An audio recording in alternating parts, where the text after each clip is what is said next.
Presentamos A Fondo con José Ignacio Beteta. Análisis económico, análisis político en A Fondo.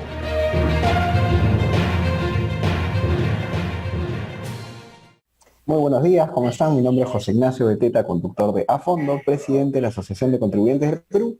Gracias, como siempre, a la Red de Comunicación Regional, este programa que llega a 10 regiones del país, a más de 20, 25 radios regionales y locales.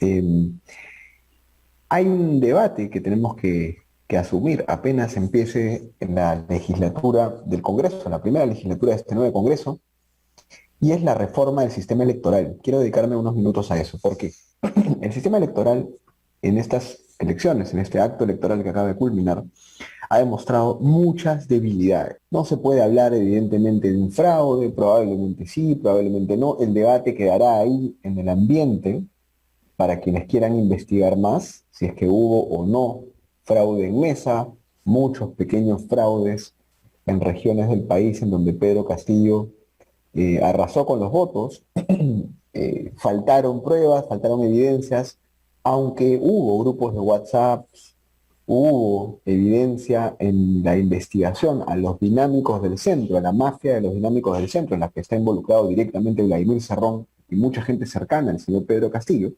Hubo evidencias de que en estos grupos de WhatsApp se hablaba de miembros de mesas, se hablaba de mesas con toda claridad. Entonces esto es algo que necesitará más investigación en el camino.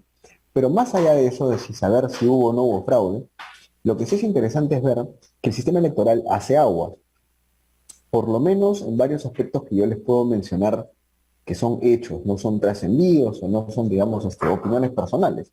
Número uno, no puede ser que el Jurado Nacional trabaje con 4 miembros de 5, en donde de esos 4 miembros uno tenga 2 votos. ¿No? Eso no puede volver a ocurrir. El Jurado Nacional de Elecciones no puede volver a tener un presidente, ¿no es cierto?, del tribunal, del Jurado Nacional de Elecciones, que tenga 2 votos de 4, porque entonces simplemente se voltea, digamos, el balance, se elimina, ¿no?, el balance, y tienes a una persona que tiene mucho más poder que los demás. Es una reforma que hay que hacer pronto.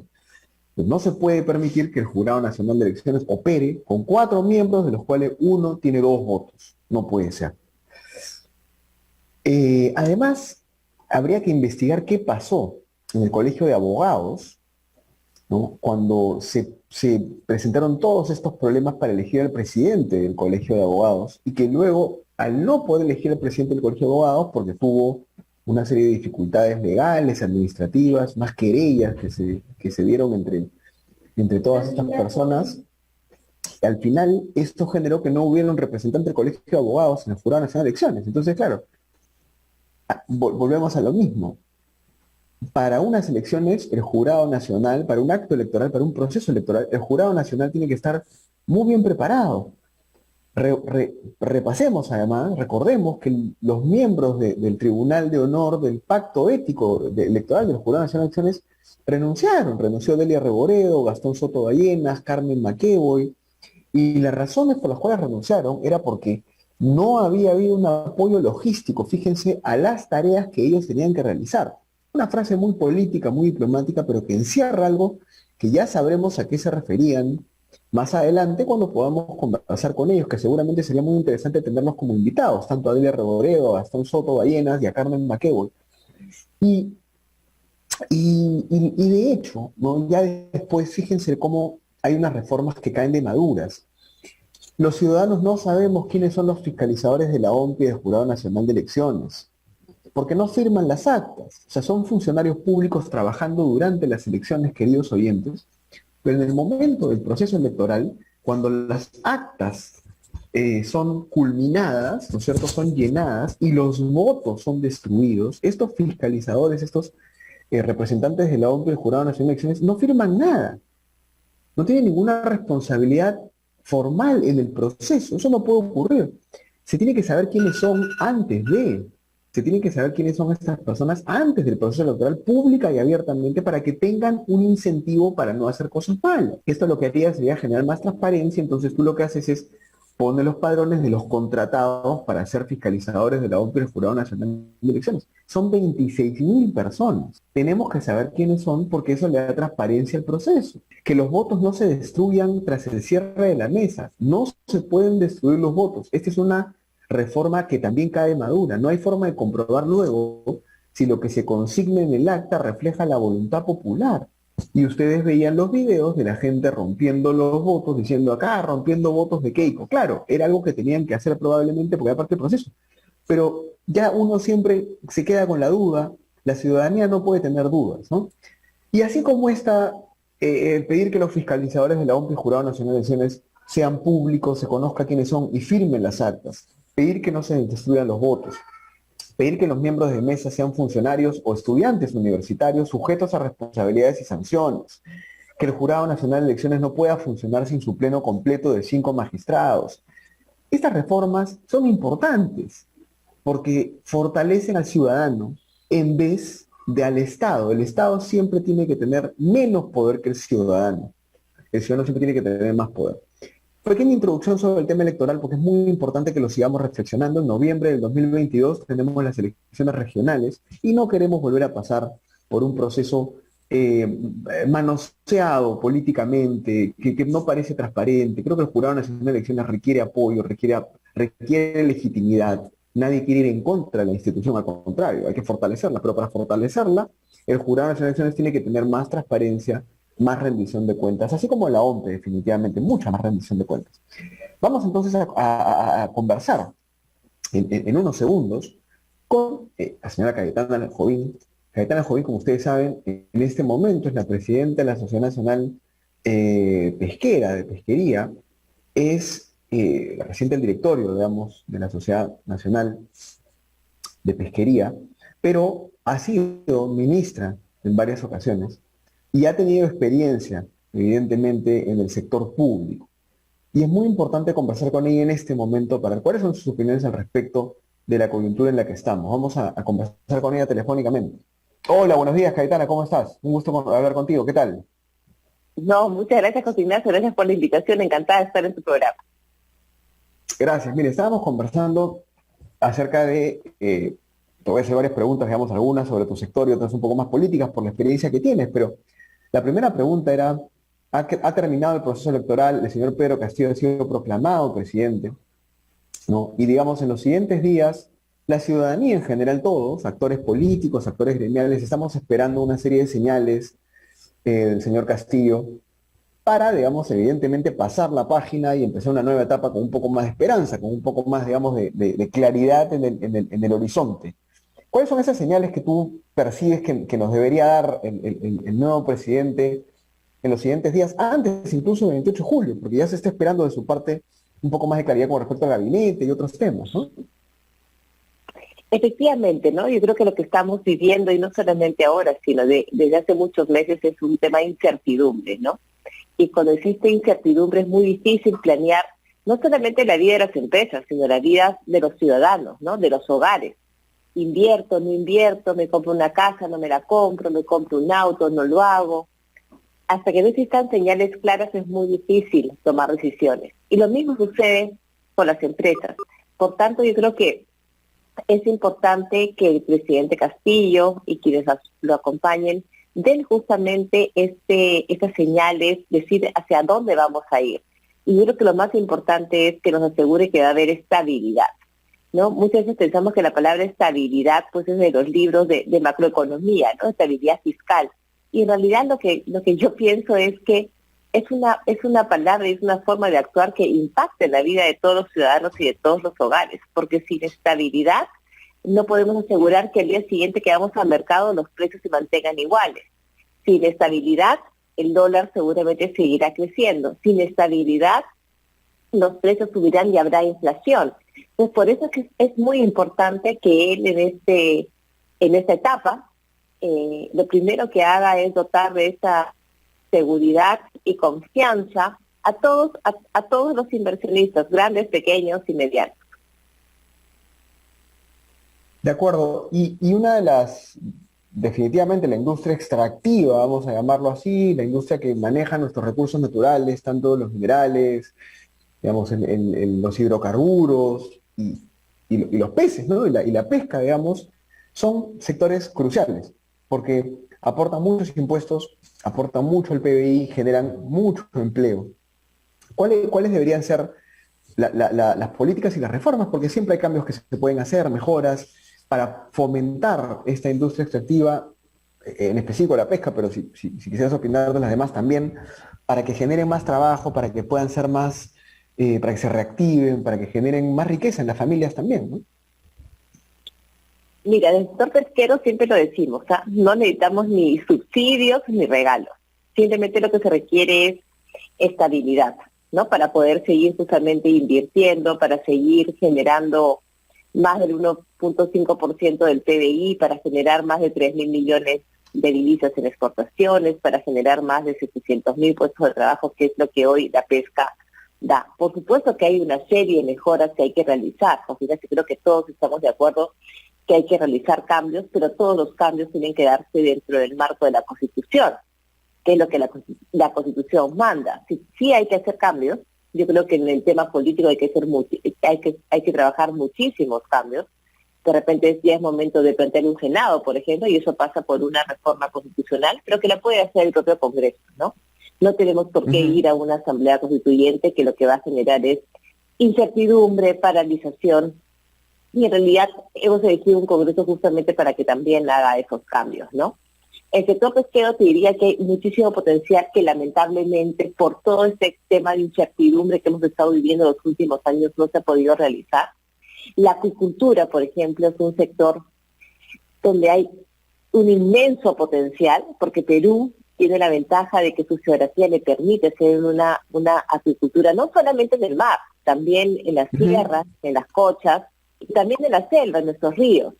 Entonces es una actividad que no se ha venido trabajando, no se ha promocionado, se le derogó un régimen promocional en diciembre junto con la ley agraria, fue increíble, derogaron también la ley, el régimen para la agricultura, ni siquiera lo discutieron, así fue, y ahora había justamente un proyecto en el Congreso que se ha quedado para el Pleno para devolverle este régimen de la agricultura, pero no se pudo aprobar. Entonces es un sector que lamentablemente, donde hay muchísima potencialidad, donde el 40% de la fuerza laboral son mujeres y que no está siendo atendido. Ahí tienes un campo donde hay que trabajar. Igual sucede con la industria atunera. El Perú también podría ser una potencia atunera, Ecuador lo es, y compartimos, ¿no es cierto?, el mismo mar, y sin embargo no se puede competir en atún, lamentablemente, porque los costos son muy altos. Ecuador tiene una ventaja competitiva frente a nosotros por el tema del combustible, es un tema que hemos conversado muchísimas veces con el Ministerio de Economía, y sin embargo aún no hay respuesta. Y esta industria podría generar 70.000 puestos de trabajo en lugar de los 17.000 que genera hoy en día. Podríamos exportar por 200 millones de dólares cuando hoy exportamos 45 millones y lo más. Y lo mejor sería que nuestros niños y todos podríamos comer atún peruano y no atún tailandés, que es lo que hoy por hoy consumimos, ¿no? Esto implica un diálogo entre el Estado y el sector privado, que yo también creo que en los últimos, yo diría, no solamente 5, 4, 5 años, sino casi como que 10 años, ha tenido muchos problemas. Creo que la burocracia del Estado, entendida positivamente, no con una connotación negativa, cada vez se ha cerrado más al diálogo sectorial. Y tú sabes que por mi trabajo también veo muchas políticas públicas y mucha información que nos dan de los sectores. Y pasa lo mismo que tú nos comentas. Tienes potencial en acuicultura, potencial en pesca, y no hay diálogo ni con el Congreso ni con el Poder Ejecutivo para empujar juntos reformas. Lo ves en el sector turismo, lo ves en el sector, digamos, más comercial, lo ves en gastronomía, lo ves en minería. ¿Cómo hacemos para que ese diálogo se reconstruya? Porque es muy importante que el funcionario público entienda que promover la inversión es algo bueno para él también, o sea, para todos. Absolutamente. Yo creo que eso pasa porque hayan directivas claras, ¿no?, desde la cabeza. Y yo te diría que ahí lo que deberíamos trabajar es una agenda nacional, una agenda común. Creo que la pandemia, que nos ha dejado pues más de 200.000 familias enlutadas, y además más de 2 millones de personas en empleo, nos tiene que esforzar a sentarnos en una mesa y conversar y trabajar en una agenda común. Y en esa agenda común, establecer cuáles son las medidas para el desarrollo, para esa nueva generación de puestos de trabajo, para esa nueva generación de inversión. Pero requerimos sentarnos, sector público, sector privado, y trabajar esa agenda, José Ignacio, y que esa agenda sea clara para todos los funcionarios, con lo cual ellos sabrán que esas son las cosas prioritarias y que se tiene que trabajar en estos temas, que no es algo que se le ocurrió a alguien, sino que es parte de un marco donde hay consenso nacional. Creo que esa va a ser la manera, José Ignacio. De acuerdo. ¿Cree usted, ya siendo un poquito más picante, digamos, más fastidioso con la pregunta, ¿cree usted que se dan las condiciones con el señor Pedro Castillo para poder hacer estas reformas, para poder generar este diálogo con este Congreso que está un poco dividido, con una agenda que... Sí, dime. Y creo que no se trata de quién está hoy en la presidencia. Creo que eso es una necesidad del país. O sea, vamos a tener que buscar los mecanismos para sentarnos en la mesa y construir esa agenda. O sea, no tenemos tiempo que perder y no tenemos ideologías que nos tengan que separar para no poder trabajar en esta agenda común, porque es la única manera, José Ignacio, que yo veo que podemos salir de esta crisis.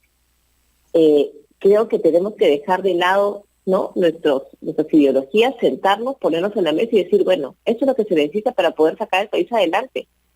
El Perú tiene muchísima potencialidad, pero si no nos sentamos en la mesa y no acordamos determinados puntos de agenda, va a ser muy difícil salir de la crisis en la que nos encontramos. Y esa crisis no es solamente un tratamiento, no es una etiqueta. Detrás de esa crisis hay miles de familias que no tienen empleo, miles de familias que hoy están preocupadas por lo que va a pasar mañana, miles de familias que sus niñas todavía no regresan a la escuela. Entonces, son los temas que tenemos que sentarnos a trabajar en conjunto. Totalmente de acuerdo. Ahora, ya en el sector pesquero específicamente, ¿cuál es la agenda que van a tener en los siguientes meses, en los siguientes años? ¿Cómo trabaja, digamos, el gremio y el sector pesquero en este diálogo? ¿Cuáles son sus prioridades? A ver, las prioridades siempre van por el tema de la sostenibilidad del recurso, ¿no? Para que exista, ¿no es cierto?, pesca, tiene que haber recursos. Entonces, tenemos que trabajar en seguir, ¿no es cierto?, manteniendo la buena salud de nuestra biomasa, ¿no? Eso es lo primero, eso es lo principal. Y en ese camino estamos. Ahí la agenda va justamente por hacer frente a la pesca ilegal, que ese es un tema que en realidad, lamentablemente, en los últimos años nadie le ha venido prestando atención. Y es un tema que depreda los recursos y además de depredar recursos, ¿no es cierto?, se generan actividades ilegales conexas, ¿no? Como, por ejemplo, ¿no?, trabajo infantil o trata de mujeres. Entonces es un tema que para nosotros es primordial que el gobierno sí decida atacarlo de frente y tener una lucha frontal contra la pesca ilegal. En segundo lugar, te diría es necesario reducir una serie de sobrecostos que se le han ido poniendo al sector pesquero, ¿no? Que lo hacen menos competitivo. El sector pesquero peruano tiene más sobrecostos que la de los países de la OECD, incluso tiene más sobrecostos que Chile. Entonces, eso en el mundo nos hace menos competitivos. Te diría que en la agenda no está también lograr la certificación de la anchoveta, una certificación internacional. Estamos muy avanzados en ese proceso y eso lo que nos va a permitir es abrir incluso nuevos mercados justamente para nuestros productos y además es demostrar al mundo que una pesquería puede ser sostenible y renovable. Entonces esto es algo bastante importante. Y tenemos en la agenda lo que te mencionaba, ¿no? Cómo impulsar la apicultura, cómo impulsar la industria del atún, la industria del jurel, también es un tema importantísimo. El jurel es una especie que había desaparecido del mar peruano y ha regresado justamente por tener un ecosistema saludable, ¿no?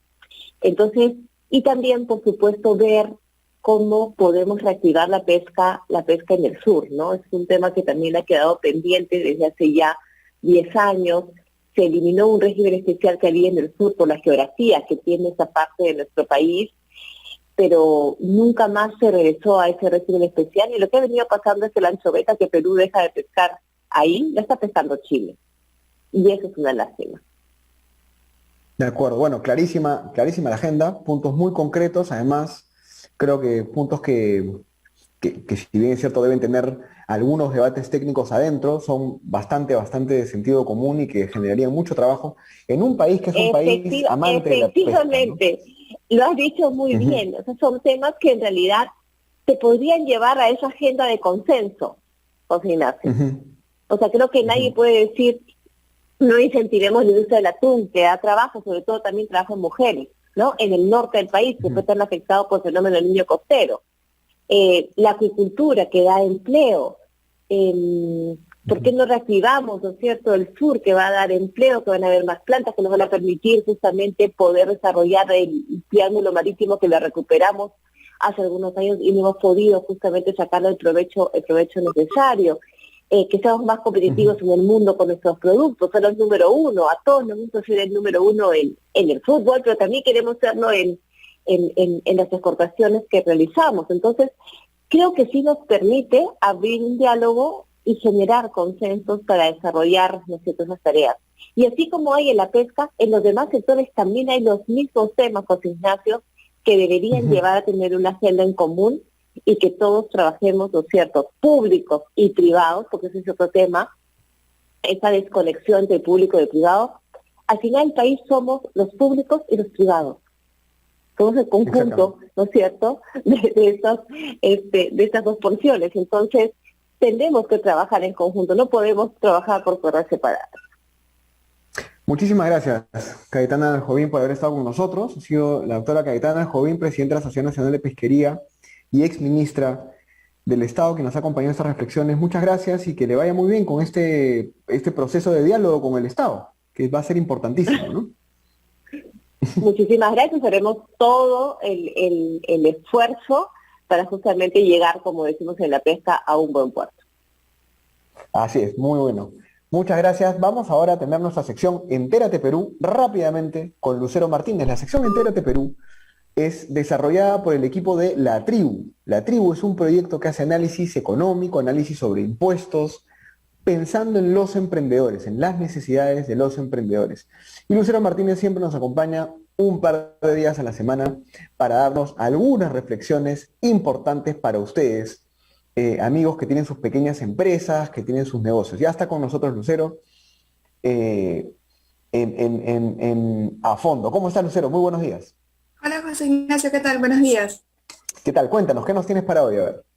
Sí, sobre el retorno a clases, bueno, como hemos escuchado y como hemos conversado también anteriormente, ya especialistas, exministros comentan la necesidad de un retorno a clases, porque como hemos comentado, tiene un impacto pues en el aprendizaje, en el rendimiento académico, también además en un tema de salud mental de los estudiantes, ¿no? Bueno, hay un punto importante para comentar respecto al retorno a clases y es la resolución ministerial. Este documento, esta resolución que lanzó el Minedu, que establece las disposiciones para el retorno a clases presenciales. ¿Qué pasa con esta resolución? Tiene dos puntos, que es primero los criterios epidemiológicos que establece. No son los mismos criterios que se tienen en cuenta para poder aperturar actividades económicas. Si bien es cierto, estamos hablando de niños, docentes, tenemos que tener más cuidado.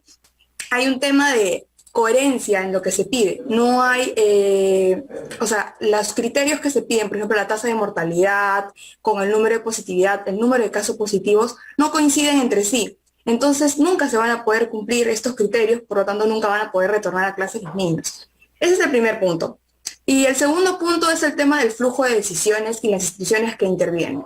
Son aproximadamente 17, 18 instituciones. Entendemos que tiene que haber un trabajo conjunto, pero son muchas las instituciones. Entonces, ¿qué pasa? Que se habilitan 26.000 como aproximadamente instituciones, pero al final las que terminan habiendo son menos del 10%. Claro, si tienes criterios que son súper exigentes y tienes instituciones que van a ir filtrando, por así decirlo, obviamente al final el número de instituciones que van a terminar abriendo es, o sea, van a ser pocas, ¿no? Y en verdad se necesita seguir aperturando, seguir avanzando, porque en verdad la apertura solamente está haciendo en zonas rurales, las zonas urbanas no están aperturando instituciones en las zonas urbanas, lo cual ya es necesario, y para ello es necesario revisar esta resolución ministerial y también avanzar en el proceso de vacunación de docentes, ¿no? Hasta el momento la quinta parte de docentes está vacunados, pero todavía falta seguir avanzando en el proceso y eso es lo que se necesita ahora para que los niños puedan regresar a clases. De acuerdo. Entonces, parámetros muy altos, muy difíciles de cumplir, que no coinciden además, que son de alguna forma, no tienen una organicidad, ¿no? No son coherentes, y por otro lado, demasiadas instituciones metiendo la mano en el retorno a clases, ¿no? Eso es como siempre parte de la burocracia. Y muy pocos profesores vacunados aún. Entonces, ya saben, las autoridades del Ministerio de Educación tienen que meterse en esto de verdad, porque el impacto que se está teniendo es tremendo. Muchas gracias, Lucero, por tu participación. ¿Dónde podemos encontrar esta información? Toda esta información la pueden encontrar en las redes sociales de La Tribu Peruana, en Facebook, Twitter e Instagram. Solamente poner La Tribu Peruana y encuentran la página. Y también en las columnas de piensa.pe todos los miércoles. Dale, gracias, Lucero, que te vaya muy bien. Ya, gracias, cuídate, chao. Chao, hemos llegado al final también del programa A Fondo. Yo soy José Ignacio Beteta conduciendo este programa gracias a la red de comunicación regional. Nos vemos el día lunes para seguir conversando de análisis político y análisis económico. Cuídense mucho, que vaya bien. Hemos presentado A Fondo con José Ignacio Beteta.